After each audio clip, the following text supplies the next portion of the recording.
I welcome you to this edition where we're going to talk about how we can deal with our childhood trauma.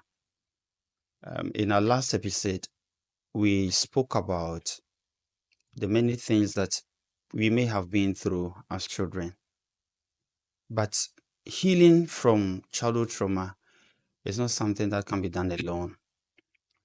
You should be able to break your silence, and that is what we're going to talk about today.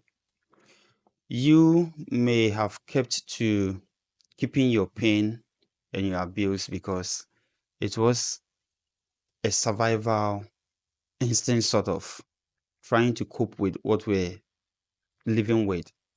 So it was a moment of survival. You needed to do that, keep it to yourself so that you would continue to survive. But that is not going to help you heal from this childhood trauma. But one thing we should also know is that, as a matter of fact, survivors of childhood trauma are caught between wanting to tell their story and trying as much as possible to forget about it. But today, we want to choose trying to tell the story because we are going to do more than one thing. You tell to help you heal and also help others that have been through them also to be able to gear up and talk about what I have been through because it helps the process of healing.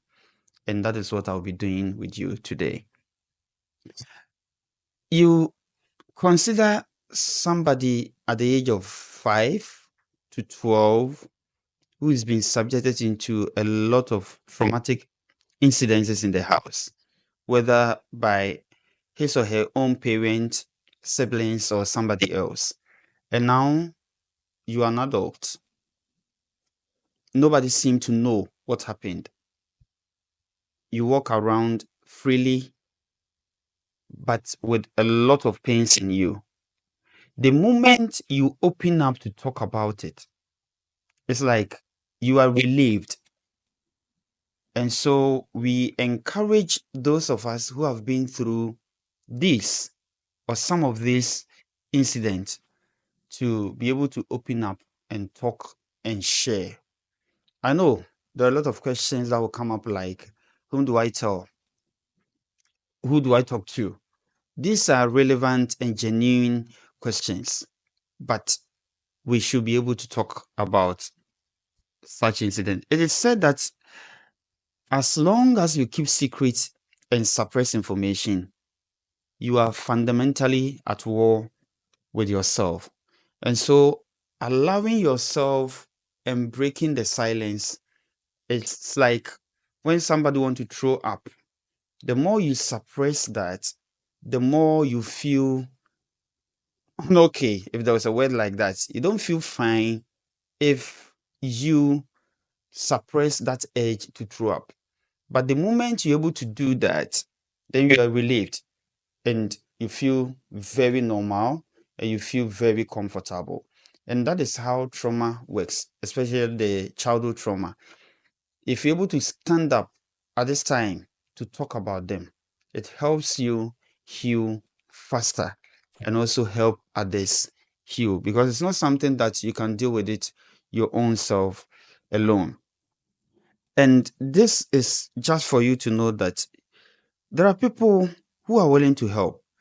You do not have to carry the burden alone. You don't feel the way you want to feel. You have not healed because all this while the burden has been on you. It's a huge load on your head. And because of that, you are the only person carrying it.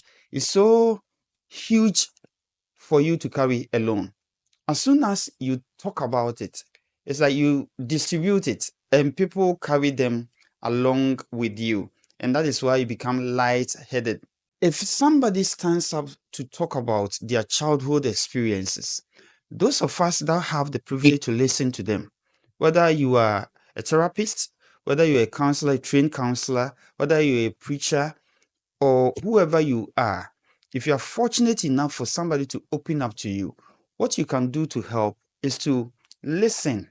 If you are fortunate enough to have people come to you to open up, then know that you are lucky for people to trust you to tell their stories before you.